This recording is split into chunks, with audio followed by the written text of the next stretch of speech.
Welcome back. I'm at the Aspen Security Forum in Colorado, gathering of senior officials from around the world. I got the rare opportunity yesterday to sit down with Richard Moore. He is the chief of the UK's Foreign Intelligence Service. First time he's done a conversation like this, and he made news on Russia's war on Ukraine, what he thinks Putin has gotten wrong, and why he believes Ukraine may have a moment to strike back very soon. Three things he wanted. One was to remove Zelensky. Second was to capture Kyiv. And second was to sow disunity within the NATO alliance. And if you turn to those three briefly, President Zelensky is still very much there and has proved to be a fantastically successful leader of his people in their resistance to invasion. So I think that's a fail. They completely failed to capture Kyiv and received a very, very bloody nose doing it. They continue to suffer badly on the battlefield. 15,000 Russians have lost their lives. That's probably a conservative estimate. And then thirdly, on NATO, NATO has proved extraordinarily united in the face of this. So on all of those, I think they count as epic fails.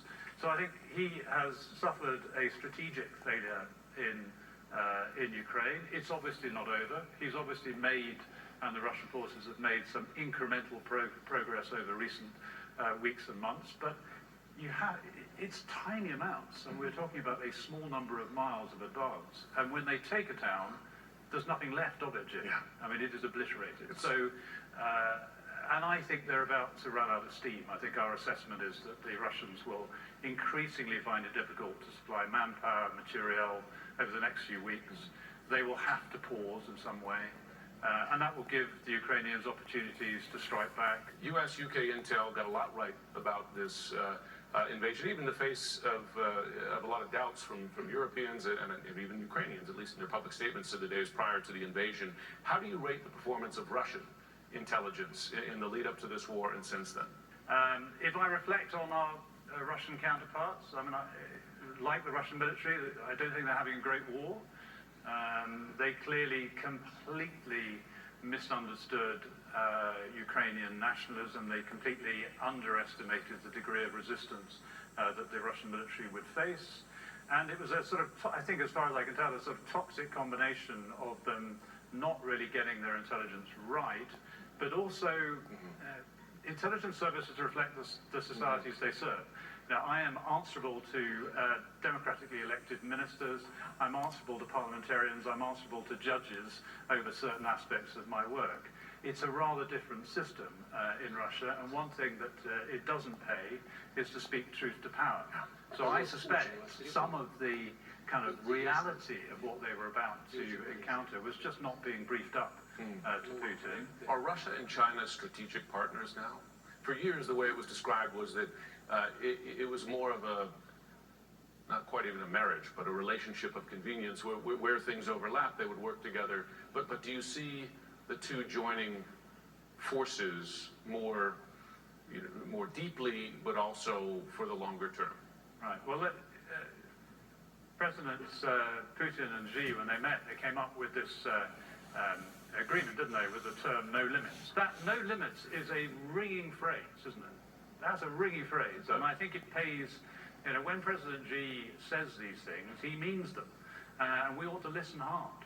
So I think that relationship is very clear. The Chinese are helping the Russians over Ukraine by buying their oil. They are right on the front foot, beating the Russian drum and selling the Russian narrative around Ukraine, and doing it without any sense of irony. This is a country that spends a lot of time banging on about sovereignty and territorial integrity.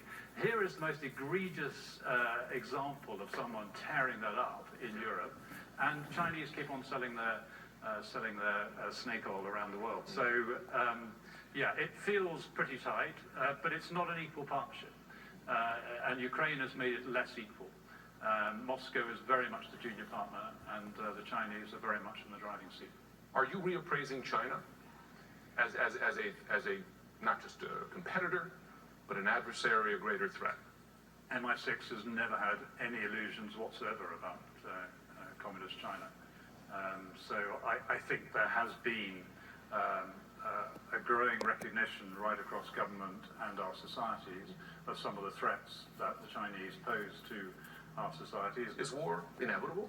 I don't think it's inevitable at all, and it's still very much, I think, the desire of all of us to see the differences between the peoples on either side of the Taiwan Strait settled through peaceful means. That's what we would all aspire to do. But coming back to those lessons from Ukraine and lessons from other aspects of Western behavior, it is really important that President Xi, as he calculates what he may or may not do on Taiwan, I think looks at what can go wrong with a misjudged invasion.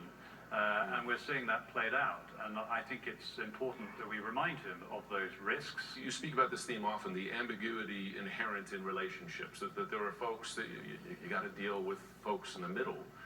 I wonder if you could give us an example of that, of where that's working, and do you consider resurrecting potentially the Iran nuclear deal as an example of that, given the partners involved, right? Because it's not just Iran, but I mean, Russia and China were parties to that deal prior. I mean, on the Iran deal, I continue to believe that for all of the limitations of the nuclear deal, of the JCPOA, it's probably, if we can get a deal, it's probably the best means still available to constrain the Iranian nuclear program. I'm not convinced we're going to get there, and it could be a bit academic having that discussion, because I don't think the supreme leader of Iran wants to cut a deal. You sound skeptical, though, that there's a path forward for the Iran nuclear deal. I'm skeptical that the supreme leader will go for the deal. I think the deal is absolutely on the table, and the European powers and the administration here are very, very clear on that. And I don't think that the Chinese and Russians on this issue would block it. But I don't think the Iranians want it.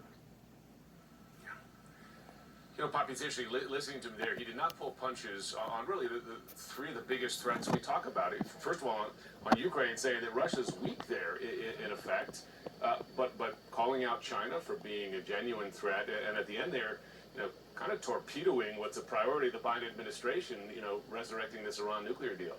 He was so candid, Jim, and just so people have the context in the background here, I mean, he has never sat down for an interview with anyone like this outside of the UK. I'm glad it was with you. I'm glad he was so candid.